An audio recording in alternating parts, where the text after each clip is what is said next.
Welcome back. This is another video in the series of how to teach gifted students in today's classroom, based on our book with the same title. In this video, I want to talk about what practical strategies can we use to intervene in the classroom and allow these kids to get full credit for what they've already learned up front and spend class time working on something that moves their learning forward.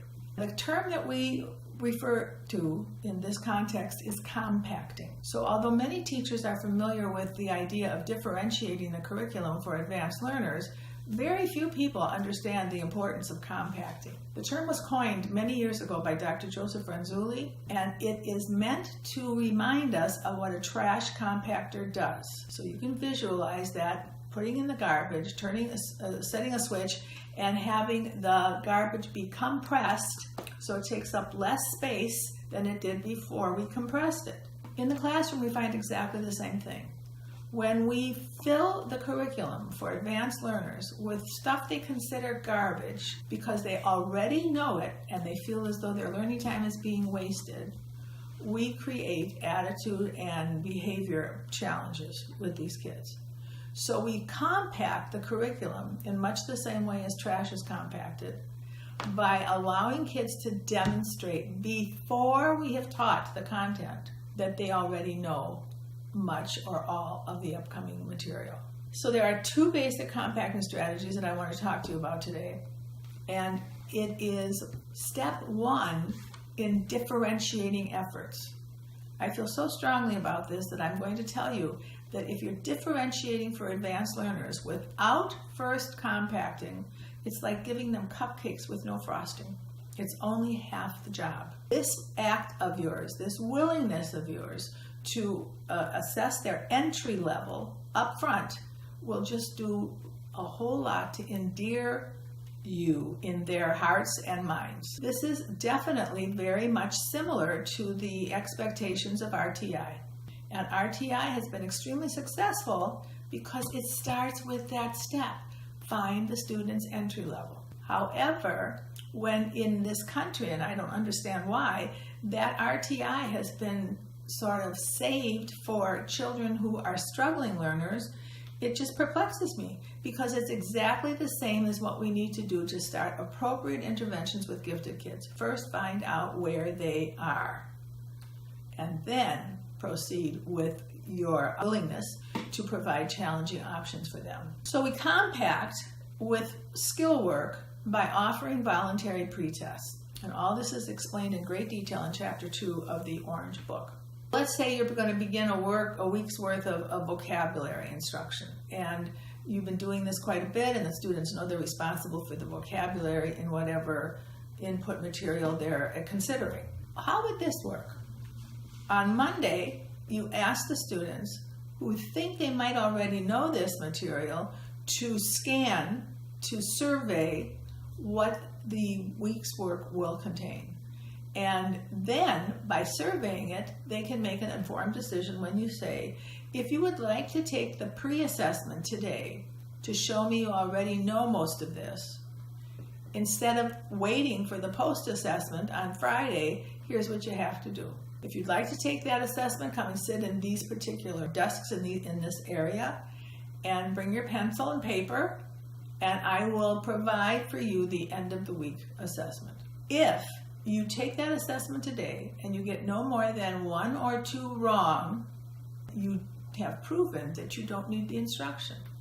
So the way to present this to your class in a manner that they seem to think is very fair is you explain that it would be kind of foolish for you to have to waste the time, the learning time of kids who already know the content. And this is where we get into huge trouble when we continue to confuse the meanings of 2 words, teach and learn. I can say without hesitation that you are not required to teach one single standard that your state expects. You're not. Because the only thing that you will be assessed on is how well your students have learned those standards. So when we change our focus from what do we have to teach to what do we need to document that the students have learned, we're well on our way to providing the type of approach that gifted kids and their parents really appreciate. Anybody who decides they want to take that pre-assessment on Monday is going to be allowed to do that in the classroom. It must be finished before the end of that class. Well, what if a perfectly rotten vocabulary kid comes and takes the test? What do you care? If he wants to try to show you that he already knows the meanings of whatever words we're working on, and he doesn't make that percentage of accuracy, then you can easily explain that clearly he needs more practice with this week's work than he thought he did. So congratulate him for trying to show that he mastered it before, and explain always in terms of some kids need more practice with designated material, some kids need less. I'm required to document where you are on that continuum, and I choose to do it before I'm teaching the units, so I'm not wasting anybody's learning time. That's all parents of gifted kids want for their kids, honestly. That's all these kids are dying for. Release from the boredom, mind-numbing boredom of having to learn in a group setting the same stuff they've already mastered. You wouldn't ever sign up for a class and experience this as an adult learner and stay in the class, but these kids don't have that choice to make, and it is what leads to most of their angst in schoolwork. So let's say you're going to be doing skill work and you're a little nervous about this because you haven't ever done it before. So you can start with the strategy called most difficult first.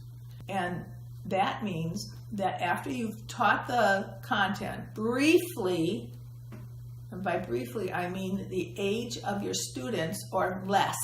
So if you're teaching third grade, you should be directly teaching for only 7 or 8 minutes.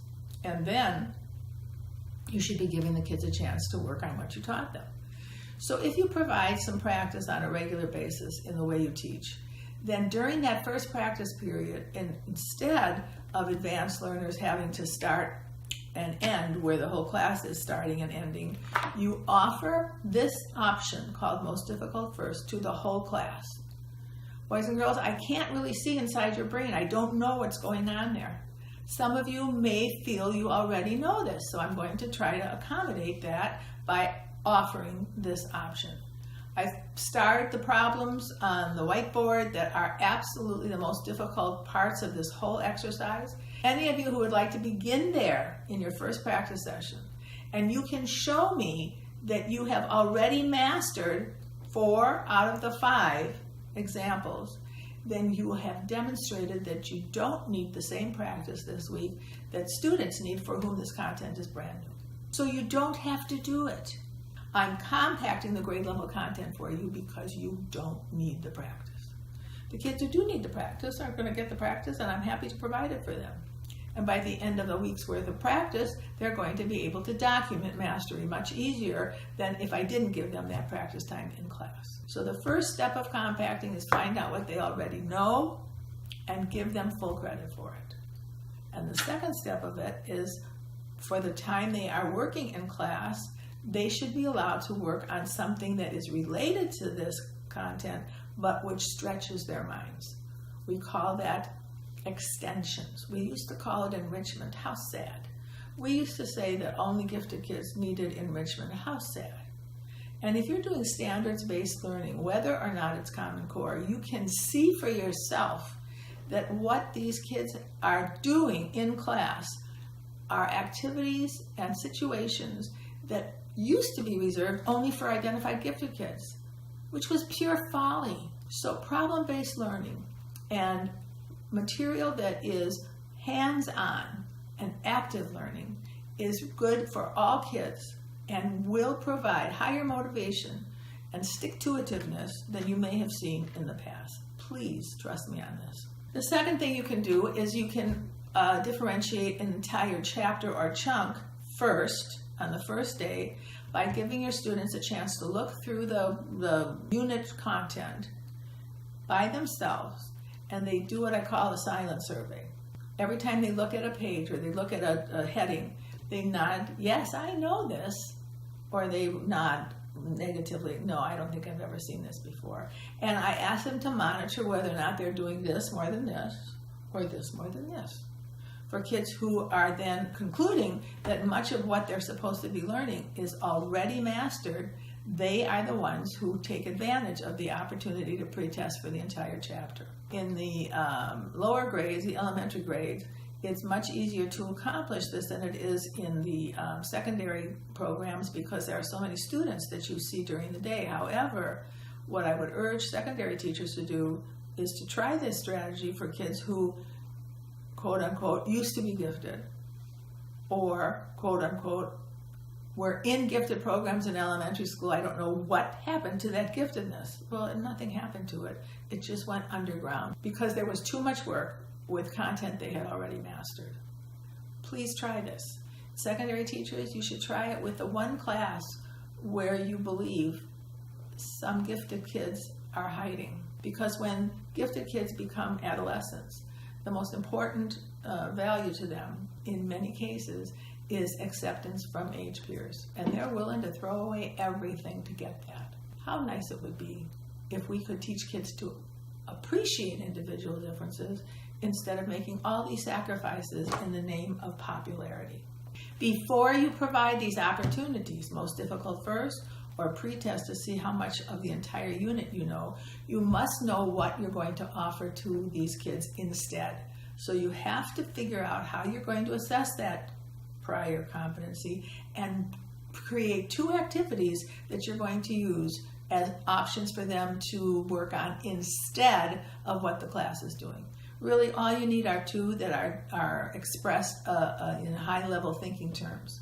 Because the third option after kids have considered the 2 you've created, the third option that you always use when you offer extensions is you could choose this, or come up with your own idea, which you should clear with me before you begin. Many of these kids know exactly what they want to learn about. And if you approve of it, then that is going to be their work for that day. And I will show you in a moment what tool you use to help them keep track of what they're doing. So I'd like you to consider the daily log of extension work that is being seen on your screen right now. It's a chart, a 3-column chart, that students who are working on extension activities instead of the teacher-directed learning use as a daily log to keep track of what they're doing. Because you're going to have to explain this to administrators and parents so that they understand that you're not just saying, oh, do your own thing, or choose a book, that you have carefully thought out how you're going to provide similar information on a higher level of thinking. Every single day that a student is working on extensions instead of participating in the teacher-directed activity, every single day they fill in 1 horizontal line of this chart. At the beginning of the period, they fill in the left column called today's date, and they fill in the middle column, which is setting a goal for what their alternate work will contain. In other words, they're going to study about a country that's different than the country the whole class is studying because they have ancestors who came from that area or because they have a special interest in it. The secret to teaching kids how to choose a long-term project and stay with it is this chart. This is a magical chart because it teaches kids how to set realistic short-term goals and then monitor what they're going to do if they accomplished it or if they didn't. So every day the student fills in the date, writes a short note to himself in the middle column and says, what part of my extension activities am I going to work on today? And then he keeps that paper with him for the rest of the class, and you have to remember that during the last 5 minutes of class, you make this announcement. If you are working on extensions today, get your daily log out and complete the right-hand column. Write down exactly what you accomplished today. Now, if they accomplish less than they thought they would, then they drop down to the next horizontal line in the center column and they write themselves a note about where they're going to start when they get back to this the next time they have a chance, which eliminates this awful problem of a kid coming in and saying, where was I? What was I doing? I don't remember where I wanted to start. That's not your job. You have to teach them how to monitor that. So when they get a chance to come back to this extension work, their chart will tell them where they need to begin. These charts never, ever, ever leave the classroom until the unit is finished and done. Because if they take them home and they put them in their backpacks, you know what's going to happen. So you keep them in your room, and if you're teaching several classes a day, you just have color-coded folders where the kids leave them.